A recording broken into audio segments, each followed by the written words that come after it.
Les exportations chinoises sont en hausse pour le 7e mois d'affilée, selon les dernières données publiées. Mais de nombreuses institutions financières remettent ces chiffres en question et accusent les autorités chinoises d'avoir gonflé ces résultats pour donner une image plus forte de son économie. La Chine a annoncé une augmentation de ses exportations le mois dernier, mais de nombreuses grandes institutions financières remettent ces chiffres en question.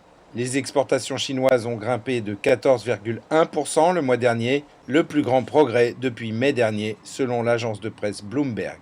Mais selon UBS, le mouvement des marchandises ne correspond pas aux chiffres annoncés. De même, Goldman Sachs et Mizuho Securities Asia disent que les commandes à l'étranger ne sont pas suffisantes pour expliquer ces chiffres. Les enquêtes effectuées par Bloomberg auprès de l'administration des douanes de Pékin n'ont reçu aucune réponse. Yu Song et Yin Zhang, deux économistes de Goldman Sachs, se sont exprimés sur la question en disant, je cite, « Il est possible que des autorités locales aient essayé de gonfler les chiffres de l'exportation, soit en effectuant des allers et retours dans les zones spéciales d'échange, ou en exportant plus tôt pour essayer d'améliorer les données annuelles des exportations. » Selon Alistair Thornton et Ren Xianfang, des services de gestion des informations, l'envoi prématuré de cargaisons ou de fausses exportations pour obtenir un remboursement des taxes peut aussi avoir joué un rôle.